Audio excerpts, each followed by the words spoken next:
আজকে মারাত্মক ভয়ানক একটা কাজ করতে চলেছি।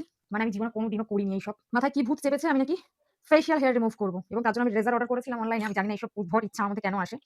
So let's start. আমার ভীষণ ভয় করছে। আমি এগুলো কোনদিনও করিনি। কিভাবে শুরু করব আমি তাও বুঝতে পারছি না আফটার অল। আগে আমি যতবার রেজার ইউজ করেছি হাতে পায়ে, আমার এক্সপেরিয়েন্স খুব খারাপ। আমি হাত পা কেটে ফেলেছি। অবশ্য হবে নাই বা কেন? রেজার ইউজ এমনভাবে করেছি যেন গাছের গায়ে কুড়ুল চালাচ্ছি। হাত পায়ের উপরে যে রেজার চালাচ্ছি ভুলেই গেছি। আদৌ কি কোন কাজ হচ্ছে? নাকি আমার ফেসিয়াল হেয়ার নেই? কি জানি আমি তো কোন ডিফারেন্সই বুঝতে পারছি না। আমার কি ফেসিয়াল হেয়ার নেই? মানে যা দেখি তাই লাগে আমার। আমার আপার লিপ তো কিছু উঠছেই না। মানে পারি না মানে এতটাও গোবেট নাকি?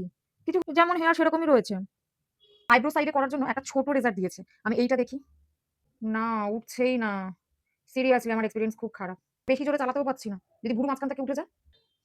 অনেক চেষ্টা করে ফেলেছি। হচ্ছে না। মানে সিরিয়াসলি হচ্ছে না। আমি খারাপ এক্সপেরিয়েন্স আমি কখনো সাজেস্ট করব না এই ব্র্যান্ডের কেউ কোন ফেসিয়াল হেয়ার রিমুভার কিনুক। যদি কারো ভালো এক্সপেরিয়েন্স হয়ে থাকে তারা আমাকে কমেন্ট বক্সে জানাতে পারে। হয়তো আমি ইউজ করতে পারিনি এরকমও হতে পারে। So please